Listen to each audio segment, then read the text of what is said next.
podcast for that episode. It's going to be a doozy. All right, John, let's get right into it, shall we? All right, man, let's do it. Episode 6 of season 1, titled So This is Christmas? We start out immediately with Kingpin.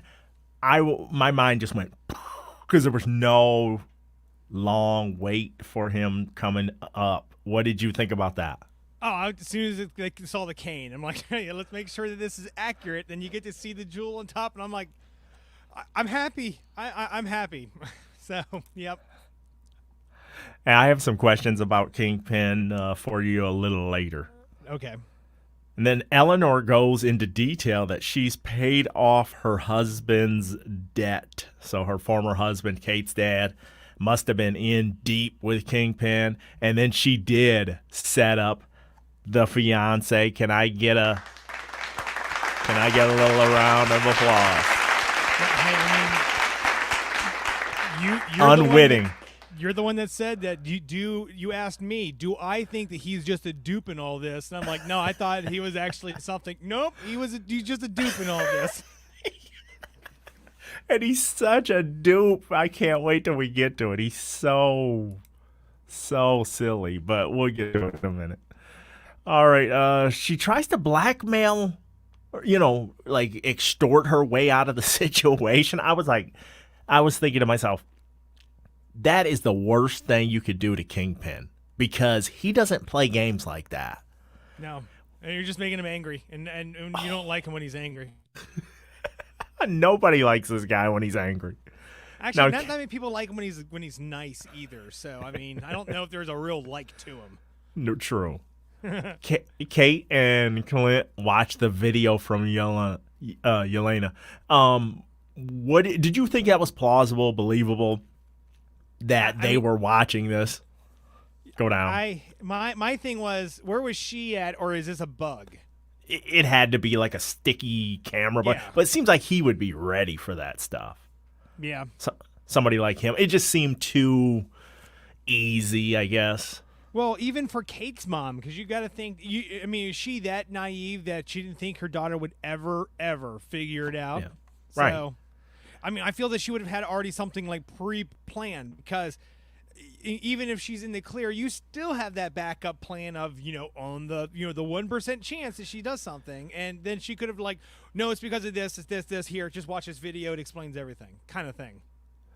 Now, this next part made me a little annoyed when Kate was like, you should just go home to your family. I'll try to take care of all that. I was like, now you want to suggest that he goes home and then you honestly think he's going to leave you there and you can't deal with it. You know what it reminded me of? Huh. Like, let's just say, for instance, one of my nieces, totals a car or something. And I'm like, hey, I'm at work. I mean, there's not much I can do right this second. Oh, okay, I'll just figure it out. And you're just like, oh, well, now I really can't just leave. You know what I mean? I got to do something. Yeah. And it kind of irritated me for a minute because I was like, man, she's, kind of putting him in a vice almost because he's got compassion for her. Not many people, but for her, he does. And when he said, you're my partner, I was like, where am I? Am I in the multiverse? Well, maybe after last episode, whenever she saved his butt so many times, I think he's actually changing his opinion. But it was so funny that just that about face where, but you're my partner. I was like, okay, all right, we're doing this. We're gonna go Avengers Assemble full fledged here. That was great. Oh yeah. Now Kingpin meets with Maya, a.k.a. Echo, and Kazi interprets. And Kingpin says he loves Maya. Then Kingpin loses his cool.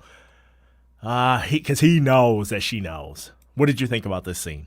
I think that was a very comic accurate Hawaiian shirt that Kingpin was wearing. Not bad. Achievement unlocked. Ooh. Not bad. I mean, it's I knew where this was going, and as soon as it was over, he was doing exactly what I knew he was going to do. Oh, never mind. Even if he had the slightest hint that she was onto him, he would have been like, "Nope, we gotta get rid of her now." So, I love you, but doesn't mean I won't take you out, which is horrendous if you think about it. yep. Clint and Kate talk on the subway. They need more trick arrows, and I called him Clint Stark as he was getting stuff together, and I was trying to read them. I saw airbag and freeze and flash bomb and icebreaker and magnet arrow. You know, that was kind of cool how the magnet was drawing stuff in. I did not have any clue how powerful it was going to be later on in the episode. I have a feeling that's a Shatari leftover. Oh, I mean, cool. It had that kind of not a human or I guess Earth bound look to it. Okay. So and that would help even in my head, like as soon as I put that together, when we get to the point where they use that, it helps explain that a little bit more because okay, you're using technology that's not even here, so thus it's a lot more believable than him having this crazy magnet. So anyway, yeah, but here's the thing: he told her that there are no more trick arrows, which he clearly lied to her but this is the interesting thing: we get to see where. He more than likely was making all the trick arrows before he met Stark, and then you get to see him bring up his stash and with the tech billionaire behind him making all his arrows for him. So he's got Stark stuff, but then he's also making his own homemade arrows like he made before. So, I mean, yeah, that's. My stepbrother actually was an avid bow hunter for a while, and I mean he made his own arrows in the room and whatnot. I mean clearly not to this extent, but I mean if you're that much of an avid archer, I can see it. Not to mention that you want these specific things to do specific things, not so much tell someone that you want something and hope that whatever it is they give you does that. And he had Pimtech still. Yes. Which we'll talk about later on, which I was kind of surprised because I thought that was the end of the Pimtech stuff, but it wasn't. Hold on, but you got to think that technology comes in pairs. Okay. Do I need to spell it out for you? Does it come in wasp versions? No, it comes in large and then in small. He used the large one in the second episode, yeah. Which by the way was the red written one, and then you see this Pym arrow with the blue Pym on it, which is the shrinky one. Interesting. So he had the means of completely correcting something had he used those two arrows together. But that is cool. That is cool. But I think it's cool that they actually made sure to, keep the color coordination so we knew exact. I mean, if you didn't realize what that was coming up and why you had one color and the other, you go back to when they made the little discs, the little little ninja star things. That it's exactly like those. It's the same thing. All right, now they're talking about the holiday party, and then Kate goes into her alien invasion story. I thought that was a good scene between them, kind of a bonding moment of why she kind of zeroed in on him as her favorite Avenger. And then it's making it seem more realistic because everyone ends up in a situation because you have some sob story, and most of this time we knew that Clint was just thinking she's just a spoiled rich girl, not who's fanboying over him for no reason. So after hearing more about why she decided to go down this path, because basically she was there when the alien invasion happened and she saw him jumping, the one of the two people who are completely unpowered surviving all of that. So yeah. Trust-a-Bro is moving in a big way. They had a bunch of trucks out there. They were moving, something big because it's Wilson Fisk, So as far as he's ordered them to, kind of clean things up, so to speak. Yeah, so all the trucks are moving all those foot soldiers. So that's awesome. Yeah, because, I mean, you have to think about that. You're like, okay, well, where did they all come from? Because you never see them. But then we come across this conversation right now saying we have large trucks. What are they doing with them? Well, right. It helps make sense in all of this. Oh, by the way, I haven't done it because as soon as I saw it, of course, it was off the screen and I wanted to finish the episode. I didn't go back and watch the episode again. I totally am going to call that 800 number on the back of the truck that says, "How's our driving?" Oh, I love it. I hope it's one of those voicemail setups when they're ready for that. Yeah. Like, hey, trust a bro moving. How was our driving? Please leave your message to beep. That'd be great. So we can have like a little special report on that later. Clint and Kate are at the party. Jack is wielding a freaking sword. Hey, he's fresh out of jail wielding a sword. I was like, this is great. No, but but the thing is, like, in your mind, you're like, what the blankety blank is this guy doing? You start thinking, and then Kate just goes, yeah, the guy that, had a relative who got stabbed by a sword who just went to jail, who's now at this party wearing a sword. Nothing suspicious here. And I'm like, crap. Just like the writers have jumped into my brain. You see, this is how this is all going. They're actually going to start anticipating people's thought process during all this and help spell things out when it's that obvious. and then it is so like, he's supposed to be the swordsman. He's got a sword on his hip. You know what I mean? Like, it's just outstanding how outlandish they get with some of the stuff. It's so funny because it's so on the nose. So, and then when he talks to Armand the Seventh, and Armand the Seventh is like, I thought I was going to get the wine collection. And he was like, do you remember when you peed your pants in the Hamptons?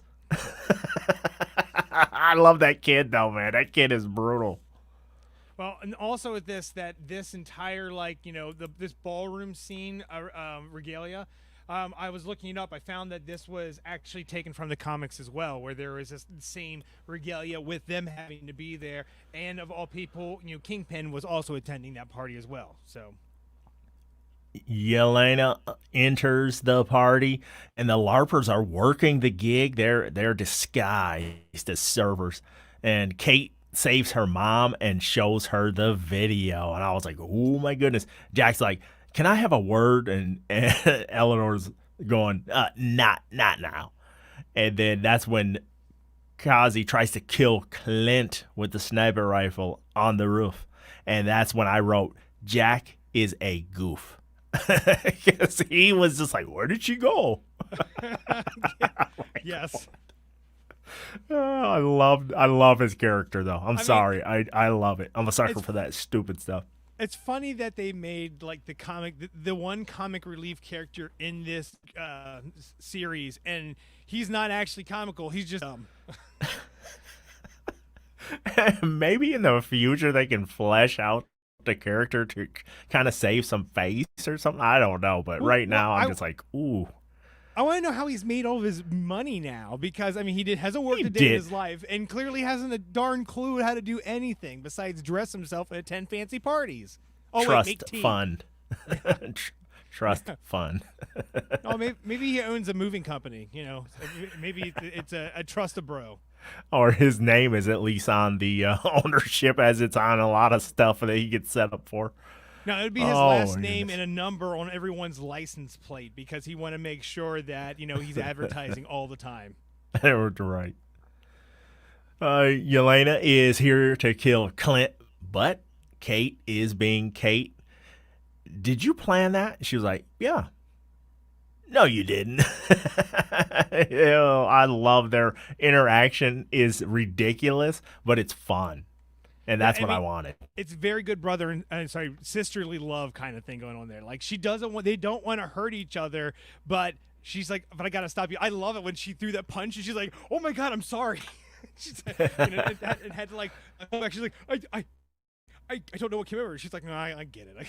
But then she kicks her in the ribs, and then they're discussing how things hurt, and she's like, like how I kicked you in the ribs. So it just sounds like something that siblings would do to each other, or just help the draw that out a little bit more.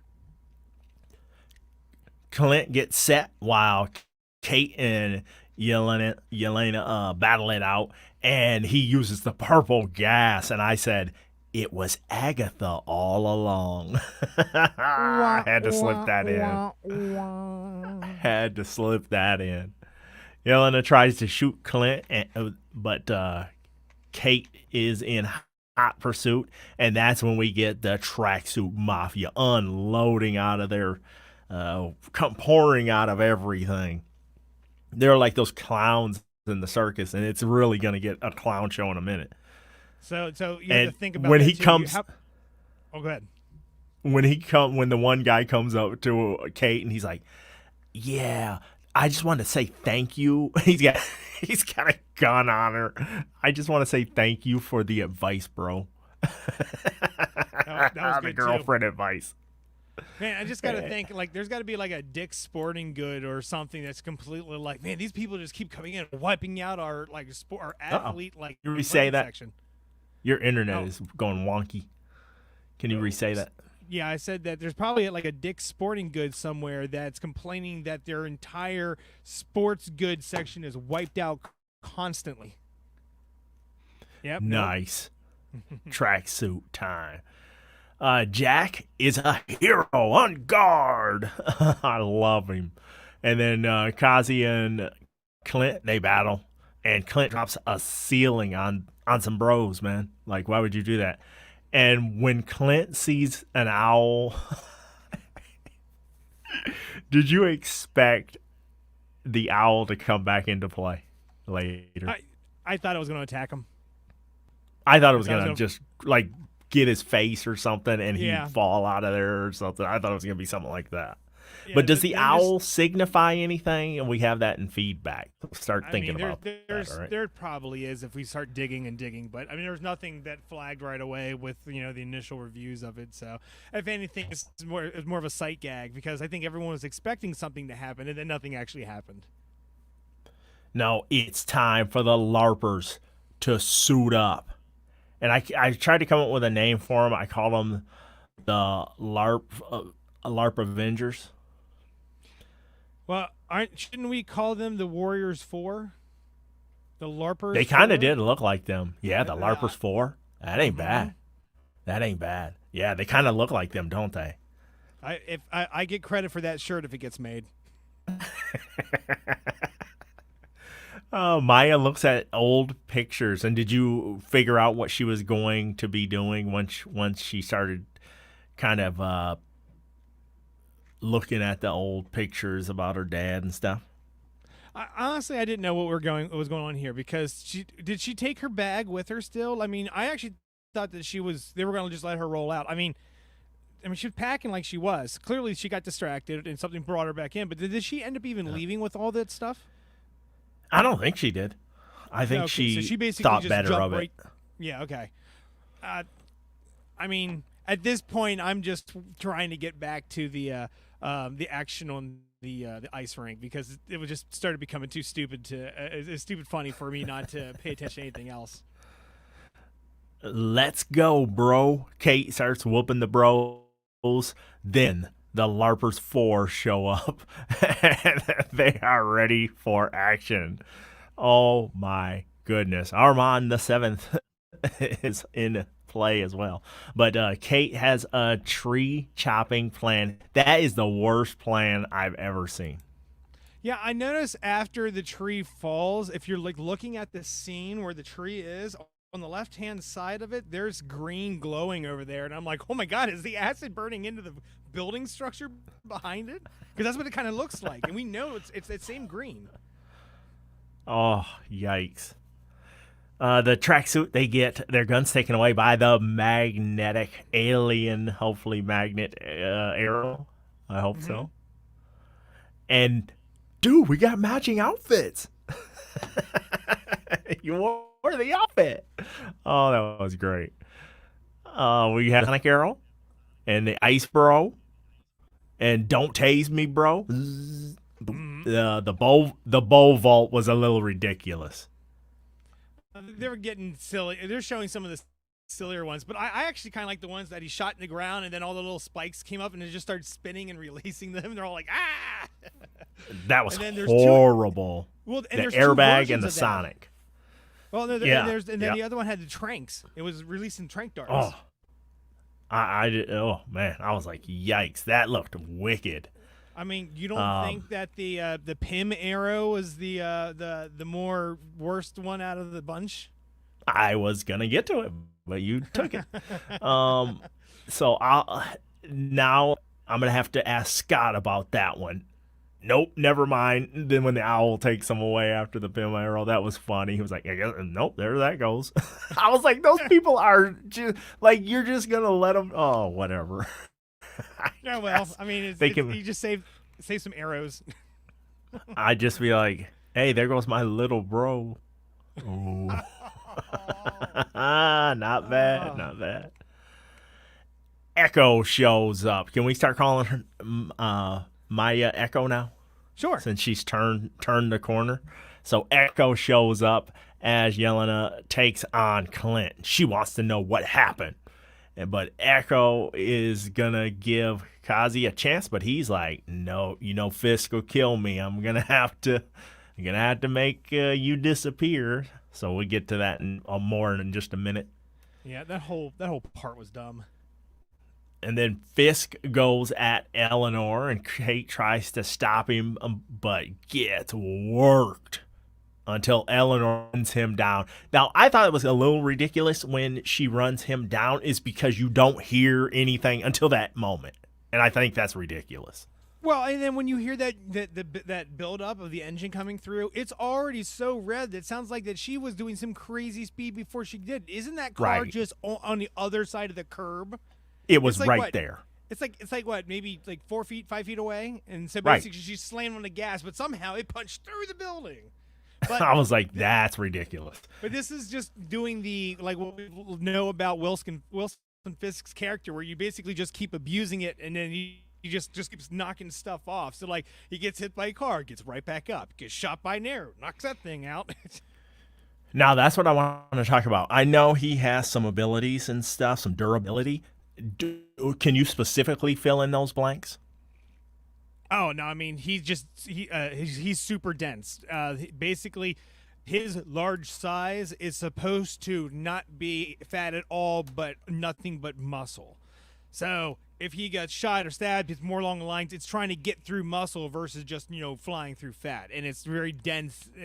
But remember, we also know that from the Daredevil series that Wilson Fisk already had somebody making like full body armor that was like pretty darn impenetrable. So I do believe that that's probably having a factor in this as well. That that's what's underneath, and it's taking the punishment like it's supposed to. Okay, because he is beyond just a little bit durable. If you're catching what I'm putting down. Well, and that's what I'm saying. Well, yeah, but it's kind of, remember, we're now in a comic book world, so it's they could just showing that he could take a licking and keep on ticking. He's got that armor on from Lord of the Rings. All right, Maya kills Kazi. I was not sorry to see Kazi go. He's a dirtball. Yeah, that was he's just a waste. And be like, this is me. This is my life. This is what I do. I'm like, oh, God, dude. And she's like, no, we can change. He's like, no, we can't. And then I was like, just kill him. Come on. Just get this over with. Move the story along. Kate gets wrecked by Kingpin. And then Yelena doesn't want to believe Clint at all. And when Kingpin breaks all her arrows that are left like that, I was like, whoa, okay, he's pretty strong. But cufflink flip time, and those arrows go off and blow him, you would think, to Kingdom Come, but apparently he's just that tough, and he's got body armor. Yeah, this is the cufflink thing is a callback to the comic books, because that was one of the things that Wilson Fisk, like, he prized because he got him from his father. So that's a call out to one of those things. Now, I have an issue with this entire Elena and Hawkeye scene. I'm going to go back and watch it, but you just had an entire brawl and fight on an ice ring, and everyone is perfectly fine walking around on the ice ring, which I know is BS, and I know you probably know it even more so considering how north you are.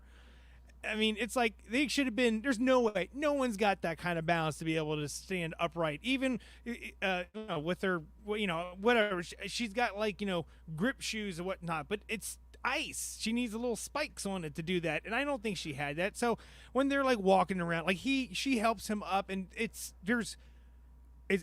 absolutely unbelievable to me because that's supposed to be a sheet of ice. Yeah, I agree. Clint whistles and Yelena stops when he does the secret sister whistle. So that was interesting. That whole dynamic was kind of interesting. It was almost like a contrived storyline to bring her into this. It felt like, you know what I mean? Like we talked about last week. It's just have the conversation and then go from there instead of being like, yeah, he must have, these two friends that were teammates must have tried to kill each other. It's like, I mean, I like that this is showing that they're almost related. Like he's the long lost brother that she never had because of how close he was to Black Widow. So it's like, they have sister shares secrets, but he knows it too because he's related. I mean, I can kind of get it. She's just more upset because she knows that Hawkeye spent more time with her than she ever did. Ouch. Kingpin survives, but then he runs into Maya, and we get a gunshot off screen, so he cannot be dead, right? Yep. And the bullet will just bounce off him anyway. Well, he's got that armor-plated skull right there, so it makes it possible. He's a bumble. They bounce in the spirit of Christmas. So I love the larvers. We're essentially Avengers, right? Yes. Jack, how would you feel about LARPing? He's like, what is that? Some leisure activity? Yeah, I kind of wish that we had a callback, or maybe they'll do one later on where we get to see like the LARPer just for a moment, and then Jack's like, huzzah! You can't use your real sword, Jack. Oh, and he's gonna have like plumes and everything. Oh, he's gonna be like a musketeer. He's close. Clint and Kate have a heart-to-heart, and I love how he kind of swerves her. He doesn't really, he pretends like he's not really talking about her for a minute and stuff, which is awesome. And we got to walk that dog. But it's Christmas Day. Come on. What's his name, John? Pizza Dog. No, they said his name. You got to admit it this week. Yeah, Lucky the Pizza Dog. No, they just called him by his own name. They did not say anything else. They said, come on. Pizza Dog. No, we're not moving forward till you admit it. That Pizza Dog is a great name for a dog. No, that's not it. You got to own this one, John. You got to show your growth. You got to show your growth and development. How do you know that they weren't just trying to be like no? Like just come on, nice John. To it, be short. Come on, John. Okay, Lucky. Own it. The dog's name is Lucky, the Pizza Dog. Yes. Elizabeth, I expect an I was right email next week. All right. Hank, where's your achievement unlocked for you for bullying a code? Complete. That's about 10,000 Xbox points right there. We're gonna buy some loot crates next. So Clint shows Laura the Rolex with the Shield logo on it. You're gonna have to take better care of that. And who is she? She is Mockingbird. Yes. Yay! And she is undercover, by the way. Yes. Because, I mean, clearly her character's name is not Laura in the comic books, but we already know that she's undercover. They purposely put them, separated them on like that, so lore makes sense. I love it. Love it. Oh, man. We were pretty good as a combination. We got a lot of stuff right this series.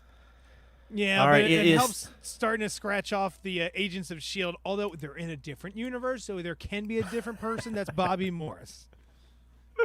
Oh, yes, yes. The old multiverse. Gotta love it. Somewhere, the man at the end of time is So, hold on. So, by the way, I was loving also life. thinking that this was the way that like tracking her, and maybe they were trying to get it to her in the first place. Like it was built because I remember Shield disappeared, but then Stark with Avengers were kind of like running like Shield-ish. So maybe that watch needed repairs or whatnot. But then someone found it and then picked it up, not realizing that this was more or less the Shield like personnel tracker. Oh, That's interesting. how in my head that's how that played out. So it's one of the reasons why they wanted to get it back, because if we expand on this anymore and she picks up the Mockingbird name, then more than likely this watch will come into play, because it'll be the way that they find her after she's kidnapped for some reason. Interesting. He just went full-fledged right there. That's awesome. Now, this was an atrocity right here. Not burning the Ronin suit, but burning it on top of the grill? Like, with all that empty property you got there, you didn't have to mess with the grill. Like, do you want Corinthian leather-flavored burgers the next time you go over to the Bartons? Well, okay, so I only saw this in pictures, and this is the way, why I know this, and not because I noticed it while I was watching it. But it's snowing, so everything's wet. Ah, interesting. Everything's we don't have a covered in barrel? snow. If you have a farm, you got a burn barrel. All right, touche. That Standard practice. Yep, 100%. Never mind. You win. You win So this round. I was like, why is he burning on the grill? I was disappointed with him, man. I was like, whoa, dude, that's not cool. If I come over there and have a leather burger, I'll be hot. Maybe that. Oh my gosh. Maybe that's an old grill, and like he was gonna throw it away anyway. Yeah, maybe. Hope so. I mean, or now he is. Now that it's toxic. All right. Hey, what do you think about Lady Hawk? Or how about Hawk Eve or Lady Arrow? That was the funniest, man, when he was like, no. Actually, I have an idea. And they always cut anybody off. Grill said that last week about the dog. And then this week, he says this about her name. And I was like, oh, don't cut it off. Tell us what it's going to be. Oh, we know what it's going to be. Kate Bishop. Because that's what every bad person called her in this entire series the entire time. So she might as well just go as her own name. Well, no, he's giving her the Hawkeye mantle. Yeah, of course. Yeah. But okay. They'll still call her Hawkeye Kate Bishop or Kate Bishop Hawkeye. You know what I mean? Like, people are still going to know who the heck she is. She's not wearing a mask or anything. Mm-hmm. We got full-fledged Rogers the Musical, and I'm going to hold that against this episode, to be honest with you. Why? Because there's an Ant-Man in there? Dude, Ant-Man was not there, man. Ant-Man wasn't even at the Battle of New York. No. Nope. Hey, and even if he was there, he would have only played a small part. Oh, my gosh. You are on a roll today. Wow. Yes, I am. A little punchy. A little lack of sleep there. A little punny. You're punny. You think punny, you're punny. I shrunk the kids. Oh, my God. And I'm setting you up. Jeez. The Rogers the Musical was so terrible that it was funny. I was waiting for them to pull back so we could see like Hawkeye watching it or something, or somebody else. Like that was the only thing was missing, was that they should have pulled back. We should have seen like Loki sitting in the audience watching the movie, watching it, being like, "What the hell did I just see?" Just Doctor Strange confused. cast a spell on all of them. just forget this. I've contained Rogers the Musical. Oh, that'd be outstanding, dude. Are you ready to rate this episode? I went first last week. Yeah, so I have to go first this week. All right, so I'm going to go ahead and give this one an 8.5. I laughed an awful lot through this entire episode. Wait, are we a matching player? Great minds think alike. That is funny. Twinning. Nice. Yeah, I mean, it only had like a couple like. Thank you. Hey, thanks. But I mean, there were some like kind of like cheat, like corny spots in it. But I mean, my only real issue was the ice thing because I'm like, it's like the writers just completely forgot where they're fighting. They're just like, oh, that's right. Well, maybe no one will notice that. But anyway, outside of that, I was laughing through so much of this because it was too good. So I really enjoyed this series better after the first episode. Like now I understand why they released the first and second episode together, because the first episode really wasn't that great and the second episode didn't make it any better. So if you put them both together, at least you got a kind of good episode. But then after that, it progressively got better and better. And seeing the non-powered superhero having to deal with like his past was a great combination. Yeah, because at first when I watched this, I was kind of disappointed because I felt like we opened a lot of boxes and we didn't per se close all of them, even though they tried to tie them up a bit. But then as I went back through on some things and thought over some things, Hawkeye really did have a good journey. Because he was a loner, he was more reserved after Black Widow sacrificing herself, and for him to finally confront that, finally open up to somebody that's not his family and say like, you're my partner, and have that kind of that mentorship a little bit. Because at first I was like, he's really not being a mentor, when the series started and such. But then as we go, he kind of breaks down a little bit and gives us some of that stuff. And I thought they did a good job kind of having his character go all the way around. And now we got a cool ending. They didn't kill him off or something dumb.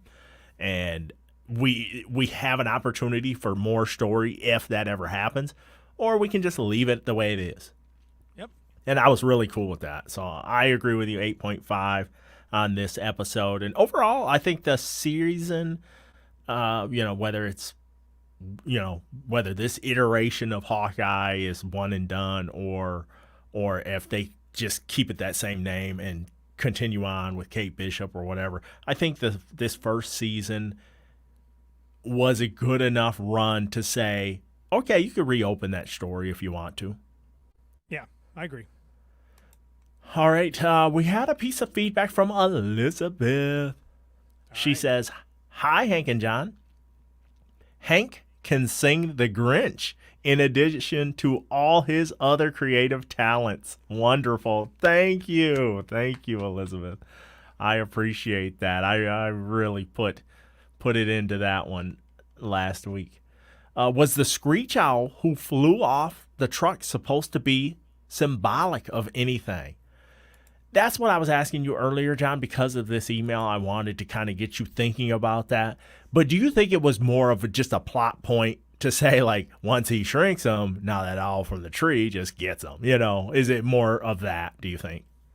I think it's more that we might be just looking into it a little too much. But, while you're still continuing with their message, I'll look it up and we'll see if maybe there is something and we're just missing it. Okay.